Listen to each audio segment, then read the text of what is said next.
This episode from the life of Sherlock Holmes will be transmitted to our men and women overseas by shortwave and through the worldwide facilities of the Armed Forces Radio Service. Petri Wine brings you Basil Rathbone and Nigel Bruce in the new adventures of Sherlock Holmes.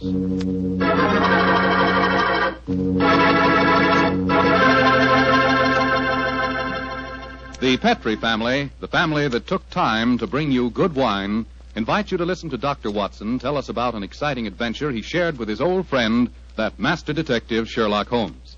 And so while you're getting comfortable, I'd like to tell you about an old American custom. The custom of serving a glass of sherry wine before dinner. Petri, California sherry. You know, Petri sherry is to a good meal what the overture is to a good musical comedy or an opera. Before you sit down at the dinner table, just pour yourself a little glass of Petri sherry and sip it slowly. Look at that beautiful amber color. Smell the fragrance of those sun-ripened grapes. And taste that fine sherry flavor. You'll agree with me, I'm sure, that Petri sherry is the best beginning a good meal ever had. And say, if you happen to like your sherry dry, as I do, you'll really like Petri Pale Dry Sherry. Believe me, you can't go wrong with any wine that bears the name Petri, the proudest name in the history of American wines.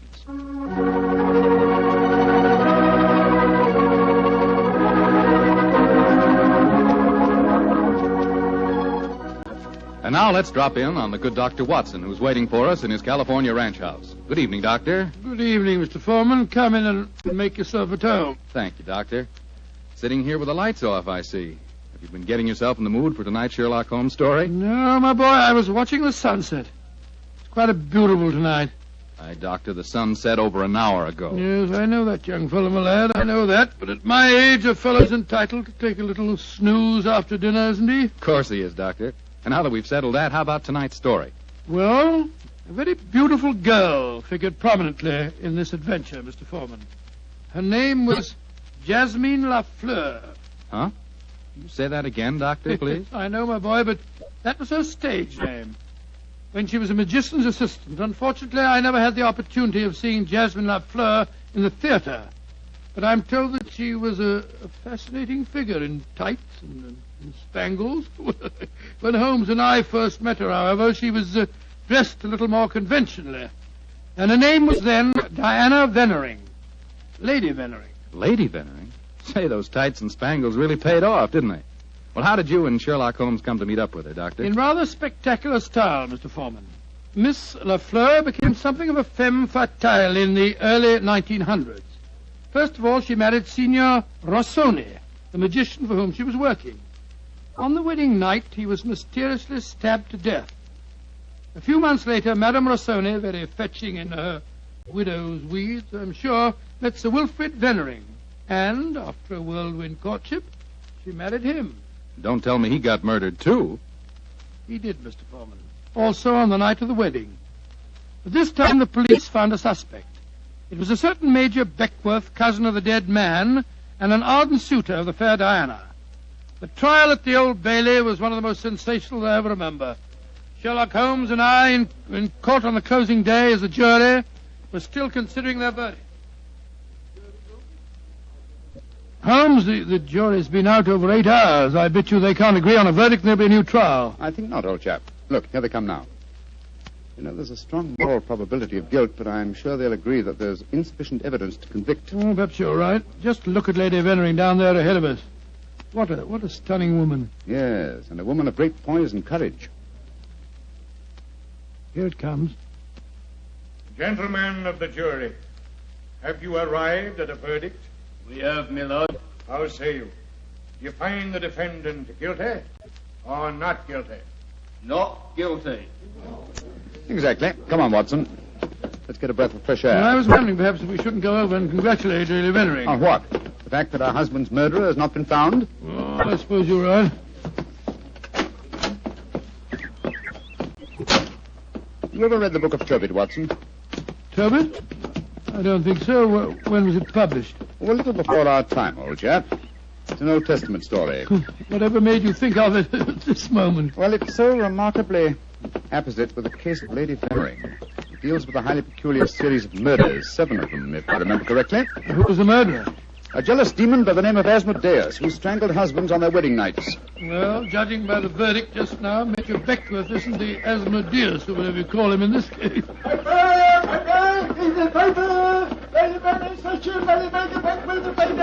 you are, boy. Here, give me a paper. Thank you, Governor. Thank you. The paper! Well, Holmes, what does it say? Oh, wait a minute. Here we are. Listen to this.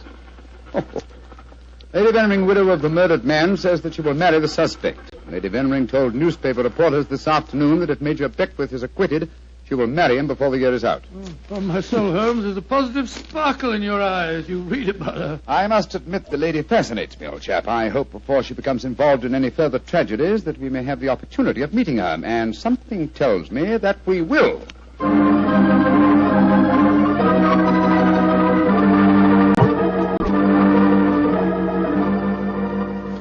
The Sunday papers are certainly having a field day over the Veneering case, Holmes. Did you read them? No, I didn't, Watson. There's a complete life history of Lady Veneering, and one of them with photographs. It's rather interesting. Really? What are you doing over there, Holmes? Looking out of the window. Ah, yes. You expecting anybody home? No, come over here, old fellow. Oh, it's a clergyman. Yes, a very agitated one. Look at the way he's pacing up and down. And looking up at our window, too. By Jove. What eyes. Yes, there's a fanatical look about him, which suggests either the martyr at the stake or the inquisitor lighting the faggots. Mrs. Hudson's letting him in now. Well, I'll be interested to know what he's come to us about. I can hear footsteps on the stairs here. I'll go and have a look. How do you do, sir? Come along in, won't you? It's all right, thank you, Mrs. Hudson. You're Mr. Sherlock Holmes? I am, sir, and this is my colleague, Dr. Watson. My name is Whalen, the Reverend Arthur Whalen. How do you do, How sir? do you do, sir? Sit down, won't you, and tell me what I can do for you. Thank you. Mr. Holmes, this is a very difficult subject to broach. In fact, it's only after intense personal conflict that I've been able to force myself to come to you. May I ask you, are you familiar with the Book of Tobit? Book of Tobit? Oh, gracious me. You were talking about that yesterday, Holmes. I see that you've come to consult me about the Veneering case. But that's amazing. How did you know? Has Lady Veneering been in touch with you? No, sir, but I'm familiar with the Book of Tobit. And Lady Venering's case closely resembles that of the woman Sarah in the Old Testament story. More closely than you realize, Mr. Holmes. Did you know that before each one of Lady Venering's husbands was killed, they received a threatening note? Yes, I recall that from the trial. Signed in some sort of gibberish, weren't they, sir? No, Doctor. Yesterday I was permitted for the first time to examine one of these notes. The apparent gibberish was in reality ancient Hebrew writing. Indeed. Were you able to translate it? Yes, Mr. Holmes. In effect, it said, if you go through with this marriage, your hours are numbered. And it was signed Asmodeus. Oh. The name of the jealous demon who strangled husbands in the Book of Tobit. Exactly. Just why have you come to me, sir? I want you to talk to Diana, to Lady Veneering, to tell her she must not go through with this new marriage. Murder is stalking her, Mr. Holmes. I have argued with her, prayed with her, implored her to realize her danger. But she is adamant. I'm afraid I should feel extremely presumptuous in giving her my advice. No, Mr. Holmes. I have prepared the way for you. You could, I'm sure, make her realize her danger. And she's willing to see me, you say? Willing and anxious. Oh, very well. But I'd like to ask you a few questions first. Anything, Mr. Holmes. What is your interest in her? She's a member of my flock. She needs my guidance.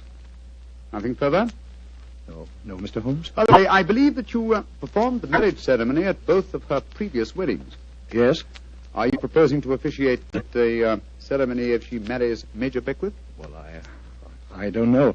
I'm hoping that marriage will never take place. And so I want you to help me, Mr. Holmes. Where does the lady live? 47, Berkeley Square. Very well. Dr. Watson and I will call on her this afternoon. Delighted to, delighted. I doubt if I can be there myself. In fact, Diana might speak more freely if I'm not. But here's my card. Oh, thank you. You'll know where to get in touch with me if you want to. Very well, sir. Good day to you, gentlemen. And I'm greatly in your debt. Well, good day, sir, good day. Strange business, Holmes. I can't believe that Mr. Whalen's motives are entirely impersonal. Nor can I, old chap. What are you laughing about? I was thinking of the Book of Tobit, Watson. In that the role of protector, the role I have just been asked to take, was played by the Archangel Raphael. I can't help feeling, Watson, that I'm making distinct strides in my profession.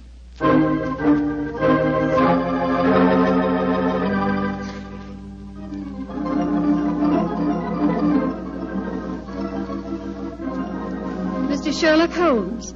I'm so glad to meet you. How do you do, Lady Vennering? May I introduce my old friend, Dr. Watson? How are you, Dr. Watson? I'm awfully glad to meet you, Lady Vennering. Let's sit down, shall we? You're just in time for tea. Thank you. You know why we're here, of course. Oh, naturally. Mr. Whalen came round here as soon as he'd left you. You're to persuade me to look after my mortal affairs, while he takes care of my immortal ones. Isn't that it? Well, that's charmingly put, Lady Vennering. Charming. May I say, Mr. Holmes, that I'm flattered that a man of your eminence should be sufficiently interested to bother about me. You underestimate your own importance, Lady Vennering. Though I may mention that if your problem had been as simple as Mr. Whalen made it out to be, I might have been otherwise engaged. You're being very frank and a little mysterious. Are you suggesting that Mr. Whalen didn't tell you everything? I am. And I hope you will be more candid with me. Sherlock Holmes, I like you. You're most refreshing.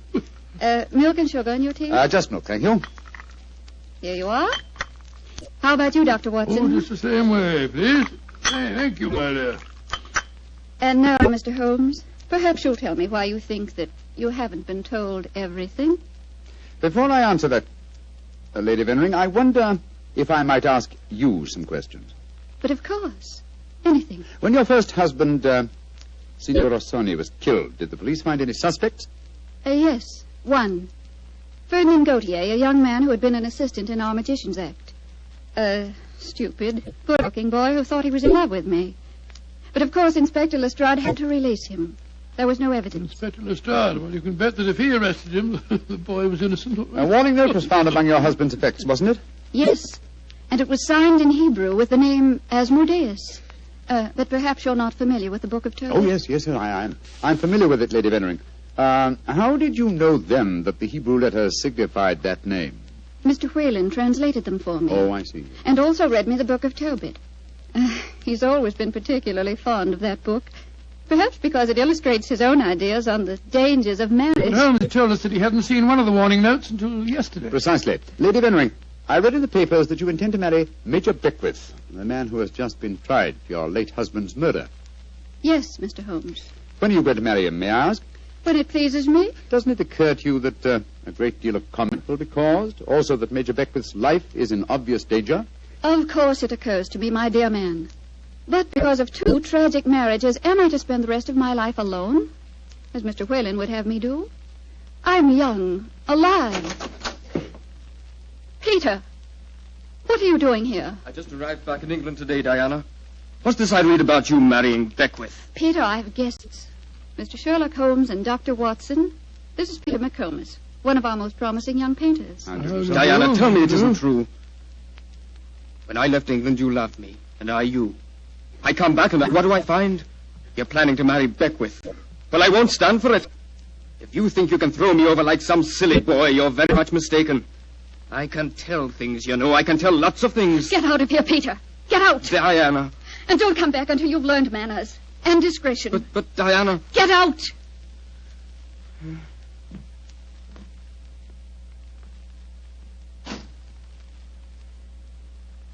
I'm sorry, gentlemen. Were there any more questions you wanted to ask me, Mr. Holmes? One, Lady Vennering. Where is your fiancé, Major Beckwith? He's upstairs. I'm letting him stay here until the scandal of the trial has died down. I must see him at once. At once? Why, Holmes? He's in no danger until the marriage takes place? The marriage has taken place, Watson, unless I'm very much mistaken. What makes you think so, Mr. Holmes? You're much too discreet and intelligent, Lady Vennering, to let him stay here in your house unless you were already married. We were married this morning. But we planned to keep the fact a secret for a few months until the scandal had died down. May I talk to him, please? Of course. I'll ring for the butler and ask him to come down. May I ask, madam, who married you? The Reverend Arthur Whalen, of course. Oh, and all the time he talked to us today, he knew perfectly well this marriage had taken place. He must have just come from it. I don't trust that man, Holmes. Oh, there you are, Hudson. I just rang for you. Will you ask Major Beckwith? Excuse me, milady. I was just on my way to telephone the police. The police? What do you mean? It's Major Beckwith, milady. He's been stabbed to death in his bath. Mr. Beckwith murdered, too. Hodgson, I'll telephone the police. By now, I'm rather well acquainted with Inspector Lestrade. Excuse me, gentlemen. What a dreadful business, Holmes. Her third husband murdered on his wedding day. But what a woman, Watson. She's superb, magnificent. What on earth do you mean, Holmes? What courage. What unconquerable spirit in the face of a fresh tragedy. Watson, she fascinates me. I haven't seen such a splendid female since we solved that case for the King of Bohemia.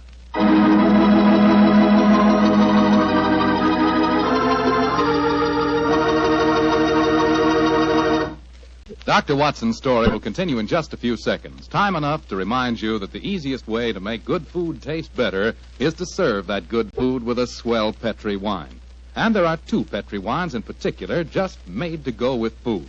Petri California Sauterne, a delicate white wine with a subtle flavor that's perfect with chicken and fish. And Petri California Burgundy, a hearty, rich red wine that's out of this world with any meat or meat dish. So if you want to know just how good a cook you are, serve your good food with Petri wine made to go with it. A Petri Burgundy or a Petri Sauterne. Two swell Petri mealtime wines.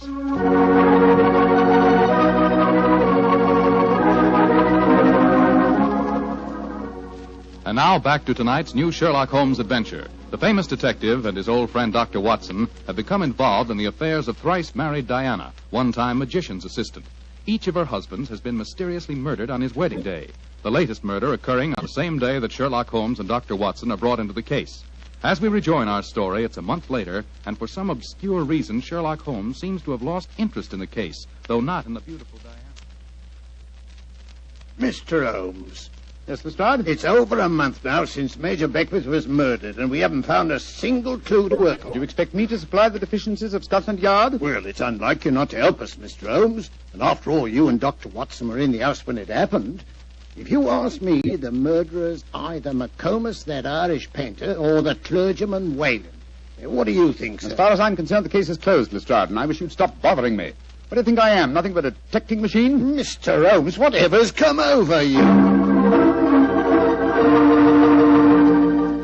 Holmes, you're not going out again this evening, are you? I'm afraid so, old chap. Well, this will be the fourth night in a row. I was hoping that we might have a nice, quiet evening in front of the fire. Oh, I'm sorry, Watson, but I promised to take Diana to the horse show at Olympia. I should be home by midnight.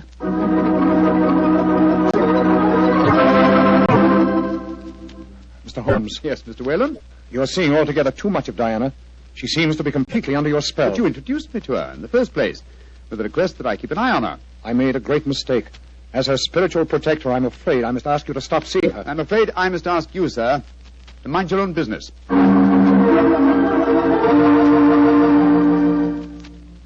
I say, Holmes, have you seen in the paper that violinist, Isaiwi, is playing at the Albert Hall tonight? No, I haven't looked at the paper today. Oh, I thought perhaps that we might go along and see Oh, I'm him afraid together. I can't, old chap. No, I'm taking Diana to the French Maid at Delius Theatre. I hear it's a charming musical comedy.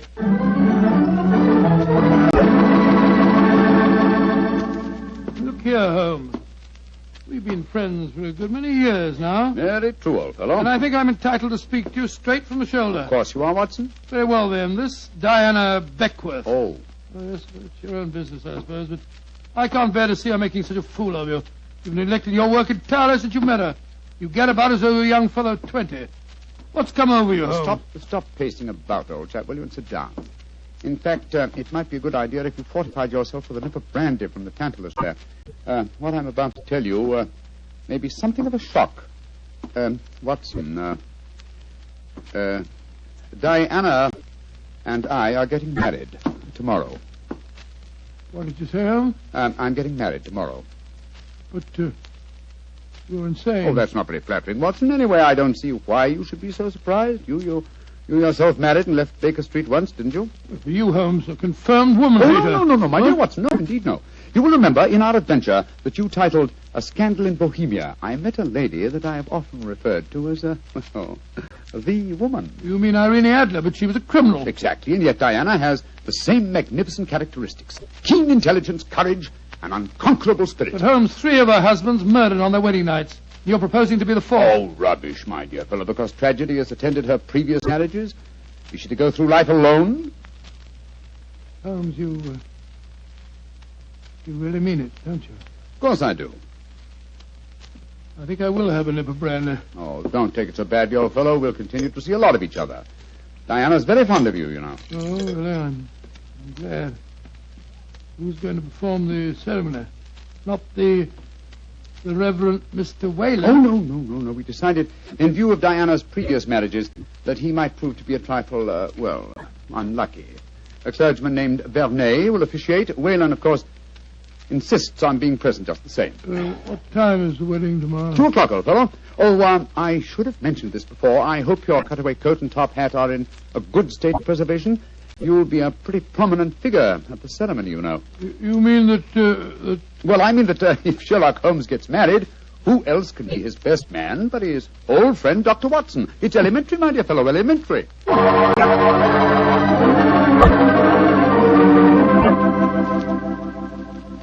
I now pronounce you man and wife, and those whom God hath joined together, let no man put asunder.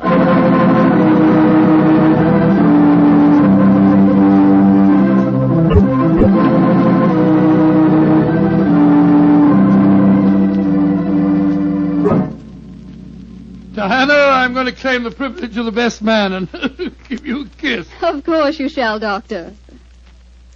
Joe Holmes, you're Miss Lucky Fuller. Of course I am, old chap. Sherlock, I'm going upstairs to change my dress now. Very well, Diana. I'll be up shortly. I'll see you later, Dr. Watson. Very well, Mrs. Holmes. Holmes, I never thought I'd live to say that. Watson, old fellow, I'm worried. Worried today? Oh, my dear fellow, what's the matter? Well, just before the ceremony, I received one of those warning notes signed by Asmodeus. Oh, you better be careful, Holmes. I think I'll slip out and have a pipe or two on the matter. Yes. Look after my guests for me, will you? And keep your eyes open. And your ears. Yes, I will indeed. There you are, Mr. Whalen. Would you care for a glass of champagne or punch or something or other? Thank you, no, Doctor. I'm in no mood for celebration. I'm certain that Diana has made a shocking mistake. Well, really, sir, I don't think... I only came here in a last-minute attempt to dissuade her. Now that I've failed, I shall leave. Good day, sir. Bless your soul. Dr. Watson? Oh, hello, McComas. Where's Mr. Holmes? We'll be back in a few minutes. Would you care for a glass of champagne, sir? Well, thank you. I should like to drink a toast to the pair. I've been in love with Diana for years, you know, but she wouldn't marry me, and well, I suppose I might as well make the best of it. I must say your friend Sherlock Holmes seems like a splendid fellow. He is indeed, McComas. In fact, I may say... Watson! Excuse me, sir. All right, Holmes, I'm coming. Up here. What on earth's the matter, Holmes? Follow me, lock the door behind you. Allow me to introduce you to the demon Asmodeus, Watson. Unfortunately, at the moment, she's in a faint. Good Lord. It's Diana. Exactly. Always an impetuous woman, she made the mistake of trying to stab me with that knife. So I bent over to strap up a suitcase. She didn't allow for the wall mirror in which I was watching her. You mean you suspected her all along? Of course I did, old fellow. The problem was to find the proof. I first suspected her when I knew that she had been a magician's assistant. The key to the profession of magic is misdirection, and these murders have been a perfect example of misdirection of motive. How do you mean, Holmes? Well, by creating Asmodeus, thanks to the well-meaning stories of the Reverend Mr. Whalen, whose theological libraries she must have copied the Hebrew signature, she focused the murders on jealousy, concealing the fact that the one person with a perfect motive was herself, the widow who was to inherit. Oh, why hasn't she been caught before? Because she was clever, devilishly clever. She left no clues except an indirect one that I had once spotted, that the likeliest person to be able to approach a bridegroom unsuspected and stab him is his bride. And now I wish you'd see if you can revive her, old fellow. When the police get here, I should like Mrs. Holmes to be in full possession of all her faculties.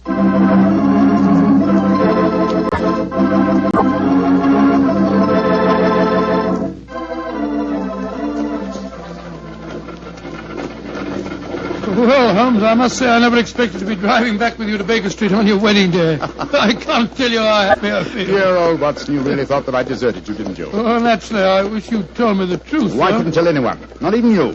If the faintest shadow of suspicion had entered her mind, I'd never have caught her. Well, it seems to me you paid a pretty high price, Holmes. You told me you made a will in her favor. Supposing something happens to you before her trial, she'd get the money, you know. Oh, the will? Oh, no, that was worthless. I told Diana that it was a holographic will and perfectly valid. Well, what on earth is a holographic will? A will drawn up in one's own handwriting on a piece of perfectly plain paper. Such a document is quite legal, but I drew mine up on a paper with a letterhead.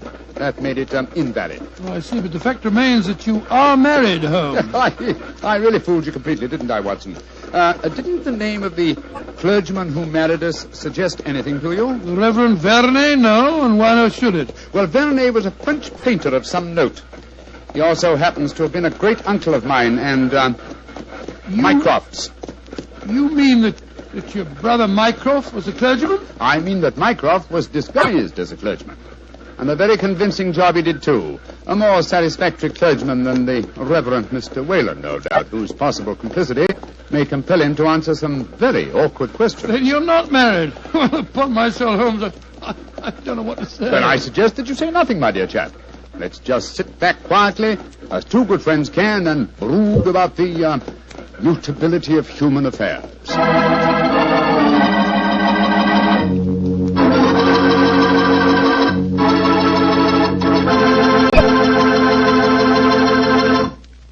Well, Doctor, tonight's adventure was really a little extraordinary, to say the least. Holmes sure had a narrow escape. Doubly narrow, Mr. Foreman, doubly narrow. He not only escaped the jaws of death, but he also escaped the clutches of matrimony.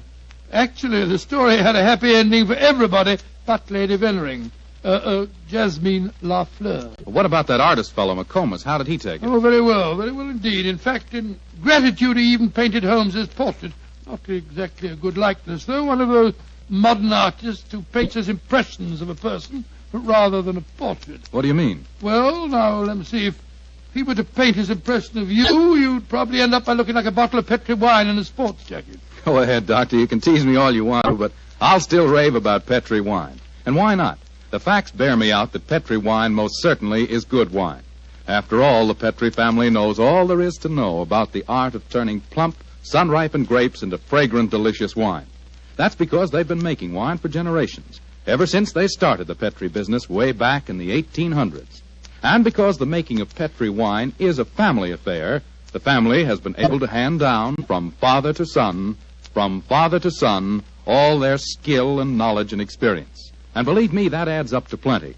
So no matter what type of wine you prefer, one to serve with meals or a wine for any special occasion, choose one of the fine Petri wines. You can't miss, because Petri took time to bring you good wine. And now, Dr. Watson, what story do you have lined up for us next week? Well, now, let me see, Mr. Foreman. I'm going to tell you about a strange adventure that began by my taking a wild cab ride through the moonlit streets of London, and ended with Holmes and me being trapped in a luxuriously furnished cellar below a furniture warehouse down by the waterfront.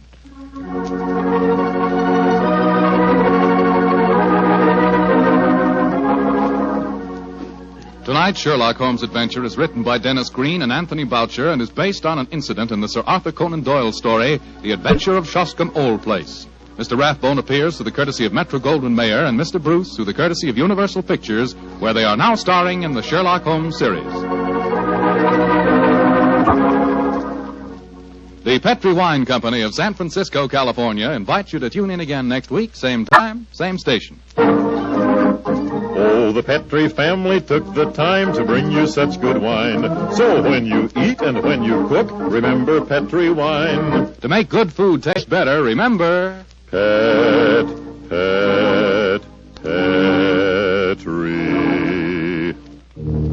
wine. This is Bill Foreman saying goodnight for the Petri family. Sherlock Holmes comes to you from our Hollywood studios. This is the Mutual Broadcasting System.